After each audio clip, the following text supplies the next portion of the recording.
Welcome to all in this video. आप सभी का आज के इस वीडियो में स्वागत है और आज का हमारा टॉपिक है वुड और हम देखेंगे वुड के सभी रूल्स और अब हम देखेंगे वुड का अर्थ क्या होता है और एक एक करके सभी रूल्स हम वुड के आज पढ़ेंगे। तो चलिए देखते हैं वुड का अर्थ क्या होता है। वुड का अर्थ होता है गा गी गे और फ्रेंड्स मैं आपको बताना चाहूंगा कि जो वुड का जो अर्थ निकलेगा वो रूल्स के अनुसार बदलता जाएगा। तो एक एक करके रूल मैं आपको पढ़ाऊंगा और एक एक करके उसके जितने भी रूल्स हैं आपके सामने आएंगे तो आपको कभी कोई डाउट नहीं होगा। सबसे पहला हमारा जो रूल है वो है पोलाइट रिक्वेस्ट के लिए।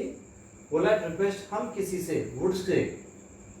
किसी भी व्यक्ति से वुड के माध्यम से रिक्वेस्ट कर सकते हैं। जैसे would you please help me,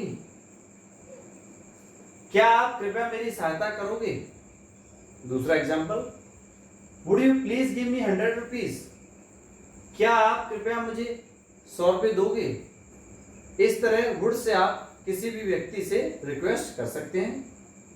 अब हम पढ़ेंगे वुड का दूसरा रूल और वुड का दूसरा रूल होता है प्रोबेबिलिटी के लिए, मतलब संभावना के लिए। जैसे he would be in the party, वह पार्टी में होगा।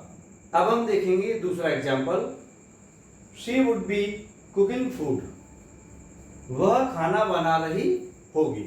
इस तरह से संभावना के लिए सेंटेंसेस आप वुड के माध्यम से बना सकते हैं। अब हम देखेंगे रूल नंबर 3। रूल नंबर 3 में विल के पास्ट के रूप में वुड का प्रयोग करना सीखेंगे। देखते हैं कुछ एग्जाम्पल।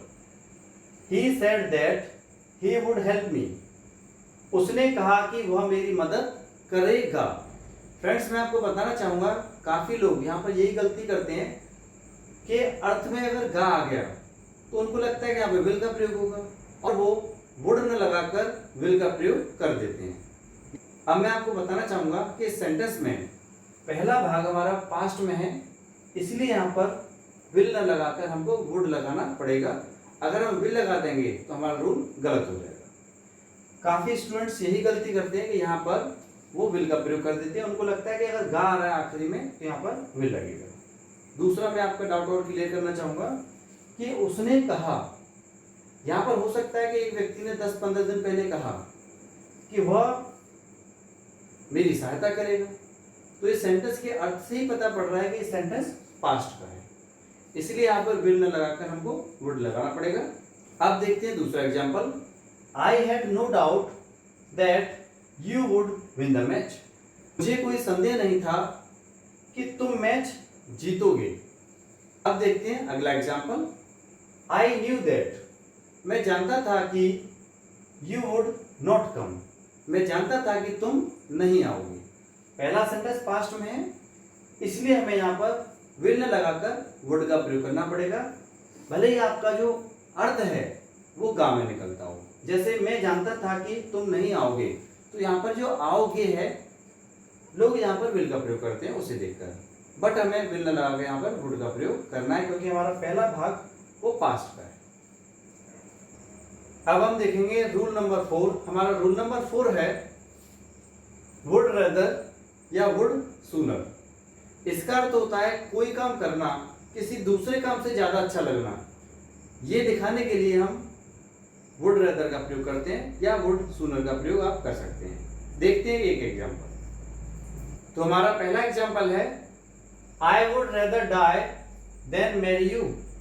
इसका अर्थ होता है तुमसे शादी करने की अपेक्षा मैं मरना ज्यादा पसंद करूंगा। दूसरा example, I would rather study than play, मैं खेलने की अपेक्षा पढ़ना ज्यादा पसंद करूंगा। कोई काम आप ज्यादा पसंद करते हो उस कंडीशन के लिए आप वुड रेदर या वुड सूनर का प्रयोग कर सकते हैं। तो काम आप ज्यादा पसंद करेंगे वहां पर आपको वुड रेदर फिट करना पड़ेगा। जैसे इस सेंटेंस में मैं मरना ज्यादा पसंद करूंगा तो आई वुड रेदर डाई हो गया, शादी करने की अपेक्षा तो मैरी बाद में आएगा। दूसरे एग्जाम्पल में वो पढ़ना ज्यादा पसंद करेगा तो आई वुड रेदर स्टडी, खेलना बाद में आएगा। इस तरह से आप प्रयोग कर सकते हैं। अब हम देखेंगे रूल नंबर 5। हमारा रूल नंबर 5 है वुड लाइक का प्रयोग। वुड लाइक का मतलब होता है इच्छा होना या चाहना। कोई काम करना आपको पसंद आना, ये दिखाने के लिए हम वुड लाइक का प्रयोग करते हैं। जैसे I would like to talk to you, मैं तुमसे बात करना चाहूंगा या मैं तुमसे बात करना चाहता हूं। I would like to enjoy in the party, मैं पार्टी में आनंद करना चाहूंगा या पार्टी में आनंद करना चाहता हूं, मैं पार्टी एंजॉय करना चाहता हूं। ये दिखाने के लिए हम वुड लाइक का प्रयोग करते हैं। उम्मीद है आपको समझ में आ रहा होगा। अब हम देखेंगे रूल नंबर 6। हमारा रूल नंबर 6 है पास्ट में कोई काम बार बार किया जाना। तो पास्ट में जब हम कोई काम बार बार करते हैं, इस तरह से हम वुड का प्रयोग करते हैं। और मैं जानकारी देना चाहूंगा कि ये जो अर्थ है हम यूज टू लगाकर भी बना सकते हैं, जो कि तो देखते हैं एक example. I would go to school by bus, मतलब ये हुआ मैं बस से स्कूल जाया करता था। मतलब जब कोई व्यक्ति बस से स्कूल जाएगा तो डेफिनेटली वो बार बार जाया करता होगा। तो ये दिखाने के लिए हम लोग वुड का प्रयोग करेंगे। She would come to meet me, इसका अर्थ होता है वह मुझसे मिलने आया करती थी। तो कोई व्यक्ति या कोई पर्सन किसी व्यक्ति से बार बार मिला करता था, बार बार कोई काम करता था। तो ये सब अर्थ दिखाने के लिए हम वुड का प्रयोग करते हैं। हम देखेंगे रूल नंबर 7। हमारा रूल नंबर 7 है वुड का इमेजिनेशन, मतलब कल्पना के लिए। हम अगर कोई कल्पना करते हैं तो ऐसे सेंटेंस को वुड के माध्यम से बनाया जाता है, जिसका स्ट्रक्चर होता है हेड प्लस नाउन, वुड के साथ फर्स्ट फॉर्म। अब हम देखेंगे एक example. If I had wings I would fly in the sky, यदि मेरे पास पंख होते तो मैं आकाश में उड़ता। दूसरा example, if I were the king I would rain all over the world, यदि मैं राजा होता तो पूरी दुनिया पर शासन करता। इस तरह के सेंटेंसेस आप बना सकते हैं। अब हम देखेंगे रूल नंबर 8। हमारा रूल नंबर 8 है if plus subject plus head plus verb का थर्ड फॉर्म, वुड है प्लस वर्ब का थर्ड फॉर्म। ये प्रयोग भी कल्पना के लिए होता है। अगर हम कोई कल्पना करते हैं तो हम इस स्ट्रक्चर के माध्यम से बना सकते हैं। देखते हैं कुछ example. If I had money I would have bought a car, यदि मेरे पास पैसा होता तो मैं एक कार खरीदता। मैं आपको बताना चाहूंगा कि ये दो हेड जो लगे हैं, एक हेड हमारा हेल्पिंग वर्ब है और दूसरा हेड हमारा मेन वर्ब है। जैसे गो मीन्स जाना, वैसे हेड का मतलब होता है रखना, होना। अगला example, if he had become an actor he would have made a film with Rekha. अब हम देखेंगे इसका हिंदी अर्थ। यदि वह एक अभिनेता बन जाता तो वह रेखा के साथ फिल्म बनाता। अगला example, if I had not stopped him he would have gone to America, मैं उसे नहीं रोकता तो वह अमेरिका चला जाता। इस तरह के सेंटेंसेस आप वुड हैव के साथ बना सकते हैं। देखेंगे अगला रूल, और हमारा नया रूल है वुड प्लस बी, जिसका अर्थ होता है होता या होता था। देखते हैं कुछ example. You would be a player today, इसका अर्थ होता है आज तुम एक खिलाड़ी होते। दूसरा example, she would be a doctor, वह डॉक्टर होती। अगला एग्जांपल, वेन एवर आई टूक money from him he would be poor, इसका अर्थ होता है जब भी मैंने उससे पैसा मांगा वह एक गरीब हो जाता था। तो यहां पर होता इन दोनों सेंटेंसेस में अर्थ आया और होता था इस सेंटेंस में अर्थ आया। इन दोनों सेंटेंसेस में वुड बी का अर्थ होता ये निकलेगा और लास्ट वाले सेंटेंस में वुड बी का जो अर्थ निकलेगा वो निकलेगा होता था। आइए देखते हैं नया रूल। वुड बी, यहां पर जो वुड बी है इसका अर्थ होता है कर रहा होता या कर रहा होगा। जैसे you would be playing cricket, तुम क्रिकेट खेल रहे होते। I wish I would be marrying her, काश मैं उसे शादी कर रहा होता। She would be dancing now, वह अब नाच रही होगी। फ्रेंड्स मैं बताना चाहूंगा ये जो एग्जाम्पल है ये प्रेजेंट की बात कर रहा है कि वह अब नाच रही होगी, तो she would be dancing now. मैं आपको बताना चाहूंगा ये जो वुड बी का स्ट्रक्चर है ये होता है subject plus would be plus verb में आईएनजी प्लस ऑब्जेक्ट। और अब हम देखेंगे नया rule, would have plus been. Would have plus been का अर्थ होता है हो चुका होता या फिर होता, इन दोनों में से कोई भी अर्थ आप ले सकते हैं। एग्जाम्पल के माध्यम से हम समझेंगे, if he had worked hard, यदि वह कठिन काम करता, he would have been a collector, वह एक कलेक्टर होता। इस तरह का आप सेंटेंस बना सकते हैं, यदि वह कठिन काम करता तो वह कलेक्टर होता। अगला रूल, हमारा नया रूल है would plus have plus been verb में आईएनजी। इसका अर्थ होता है से कर रहा होना, जैसे से कर रहा होता। से कर रहा होता का मतलब कोई काम काफी समय से कर रहा होता, इसमें एक टाइम दिया होता है। अब हम देखेंगे और एग्जाम्पल के माध्यम से हम इसे अच्छी तरह समझेंगे कि ये अर्थ किस तरह से यूज में लाया जाता है। You would have been reading a book since morning, इसका अर्थ होता है तुम सुबह से एक किताब पढ़ रहे होते। दूसरा example, he would have been fighting for 2 hours if I had not stopped him, मतलब ये होता है वह 2 घंटे से लड़ रहा होता यदि मैं उसे नहीं रोकता। इस तरह के वाक्य आप वुड हैव से बना सकते हैं। देखते हैं अगला example, he would have been doing this work, वह यह काम कर रहा होता। नया रूल, हमारा नया रूल है would have plus had. Would have के साथ अगर हैड लगता है तो इसका अर्थ होता है पास होता, इसमें कोई वर्ब नहीं आती है। देखते हैं कुछ example, I would have had a car. Example, I would have had a car, मेरे पास एक कार होती। दूसरा example, you would have had some money if you worked hard, तुम्हारे पास कुछ पैसे होते अगर तुम कठिन काम करते।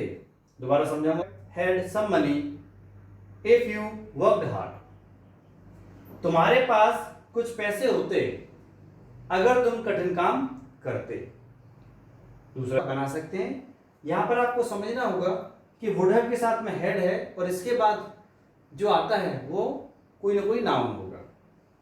आइए देखें अगला rule, if plus subject plus would have plus other words, इसका अर्थ होता है पास होना। देखते हैं कुछ example, if I would have a car, यदि मेरे पास एक कार होती। दूसरा example, if you would have some money, यदि तुम्हारे पास कुछ पैसा होता। अब ये दोनों स्ट्रक्चर, इनका मतलब होता है पास होना, कोई चीज आपके पास होती उसे बताने के लिए ये स्ट्रक्चर यूज किए जाते हैं। पहले वाले स्ट्रक्चर में वुड हैव के बाद हेड लगता है, उसके बाद कोई भी अदर वर्ड्स, कोई ना कोई नाउन आएगा। और दूसरे वाले स्ट्रक्चर में वुड हैव के साथ वुड आएगा और सिर्फ हैव आएगा और उसके बाद कुछ अदर वर्ड्स, कोई ना कोई नाउन आता है। अगला रूल, हमारा नया रूल है वुड हैव टू, जिसका अर्थ होता है करना पड़ता, पड़ जाता और करना पड़ता होगा। ये तीन अर्थ होते हैं वुड हैव टू के। इसके अलावा दूसरा रूल है वुड हैव हैड टू, इसका भी अर्थ होता है करना पड़ता, पड़ जाता और करना पड़ा होगा। फ्रेंड्स मैं आपको बताना चाहूंगा इन दोनों रूल्स में पहले के जो अर्थ हैं करना पड़ता, पड़ जाता, करना पड़ता, पड़ जाता, इन दोनों सेंटेंसेस में आप वुड हैव टू भी लगा सकते हो और वुड हैव हैड टू भी लगा सकते हो। दोनों में से आप कोई भी लगा सकते हो, वुड हैव टू कोई भी लगा सकते हो, वुड हैव टू या वुड हैव हैड टू। अब आया अगला अर्थ, करना पड़ता होगा। अगर सेंटेंस में आता है करना पड़ता होगा तो आपको वुड हैव टू ही लगाना पड़ेगा, और अगर सेंटेंस में आया करना पड़ा होगा तो इस अर्थ में आपको वुड हैव हैड टू लगाना पड़ेगा। एग्जाम्पल के माध्यम से मैं आपको इसे अच्छी तरह समझाने की कोशिश करूंगा। तो पहला एग्जाम्पल है you would have to earn money. बोल सकते हैं you would have had to earn money. ये दोनों सेंटेंसेस का मतलब एक ही है। तो मैं पहले बताना चाहूंगा इन दोनों सेंटेंस के जो अर्थ आप निकालेंगे, तो इन दोनों सेंटेंस के जो अर्थ हैं वो इन दोनों में से आप कोई भी निकाल सकते हैं। आप कह सकते हैं तुम्हें पैसे कमाना पड़ता, इन दोनों सेंटेंस का अर्थ आप ये भी निकाल सकते हैं, और तुम्हें पैसे कमाना पड़ जाता, या आप इसे भी निकाल सकते हैं। उम्मीद है आपको ये सेंटेंस अच्छी तरह समझ में आ गया होगा। अब हम देखते हैं इसका अगला अर्थ। He would have to go to school daily. उसे रोज स्कूल जाना पड़ता होगा। तो बताना चाहूंगा कि अगर आपका हिंदी में सेंटेंस पढ़ता होगा अगर आता है तो आपको would have to ही लगाना है, आप would have had to नहीं लगा सकते। दूसरा example, you would have had to earn money for your family. तुम्हें अपने परिवार के लिए पैसा कमाना पड़ा होगा। अगर पड़ा होगा ये जो अर्थ निकालेंगे आप, तो आपको would have had to का प्रयोग करना पड़ेगा। अगर सेंटेंस के आखिरी में पड़ा होगा, जाना पड़ा होगा, करना पड़ा होगा, इस तरह का अगर अर्थ निकलता है तो आपको would have had to का प्रयोग करना पड़ेगा। और अगर सेंटेंस के आखिरी में पढ़ता होगा ये अर्थ निकलता है तो आपको would have to का प्रयोग करना होगा। उम्मीद है आपको ये सेंटेंस अच्छी तरह समझ में आ गया होगा। एक बार फिर मैं आपको बताना चाहूंगा कि would have to का जो स्टार्टिंग का अर्थ है करना पड़ता और जो दूसरा है पड़ जाता, और would have had to का जो स्टार्टिंग का अर्थ है करना पड़ता और पड़ जाता, इन दोनों अर्थ के लिए आप would have या would have had to दोनों में से कोई भी लगा सकते हैं।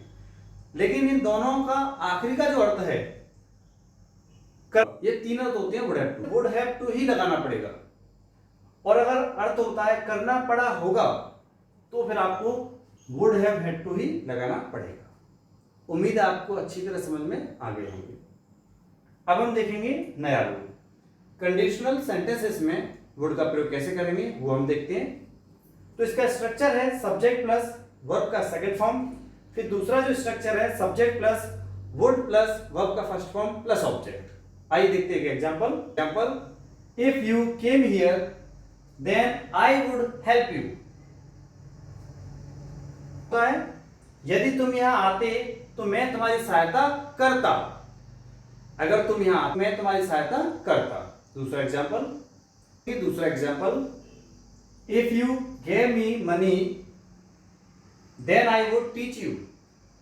यदि तुम मुझे पैसा देते तो मैं तुम्हें पढ़ाता। तीसरा example, if she help me then she would be my best friend. यदि वह मेरी सहायता करती तो वह मेरी सबसे अच्छी दोस्त होती। इस तरह से आप कंडीशनल सेंटेंसेस के वाक्य बना सकते हैं। अब हम देखेंगे नया रूल। हमारा नया रूल है subject plus would have plus verb का थर्ड फॉर्म प्लस ऑब्जेक्ट, जिसका अर्थ होता है चुका होता, चुकी होती, चुके होते। इस तरह का आप अर्थ निकाल सकते हैं। देखते हैं कुछ example. He would have learned English, वह अंग्रेजी सीख चुका होता। दूसरा, you would have done this work, तुम यह काम कर चुके होते। इस तरह का आप अर्थ निकाल सकते हैं। देखते हैं अगला रूल। फ्यूचर की संभावना बताने के लिए वुड का प्रयोग किया जाता है। जैसे ही वुड हेल्प मी, वह शायद मेरी मदद करेगा। दूसरा example, she would come today, वह शायद आज आएगी। इस तरह के सेंटेंसेस आप बना सकते हैं। अब देखेंगे अगला रूल।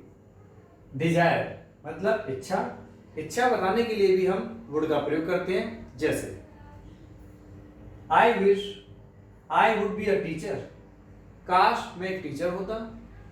I wish. अब हम देखेंगे दूसरा example, I wish I would play cricket, काश मैं क्रिकेट खेलता। इस तरह के आप सेंटेंसेस बना सकते हैं। रूल नंबर 21, और जो रूल नंबर 21 है उसका स्ट्रक्चर है object plus would have plus been verb का थर्ड फॉर्म बाय सब्जेक्ट। इसका अर्थ होता है किया गया होता। और फ्रेंड्स मैं आपको बताना चाहूंगा ये जो स्ट्रक्चर है ये पैसिव वॉइस का है, और देखते हैं पैसिव वॉइस से किस तरह से एग्जांपल बनाए जाएंगे। He would have been killed in the war। इसका अर्थ होता है वह युद्ध में मारा गया होता, या फिर आप कह सकते हैं वह युद्ध में मारा जा चुका होता। You would have been taught English। तुम्हें अंग्रेजी, तो इसका हिंदी अर्थ होता है तुम्हें अंग्रेजी पढ़ाई गई होती, या फिर तुम्हें अंग्रेजी पढ़ाई जा चुकी होती। इस तरह से आप पैसिव वॉइस बना सकते हैं।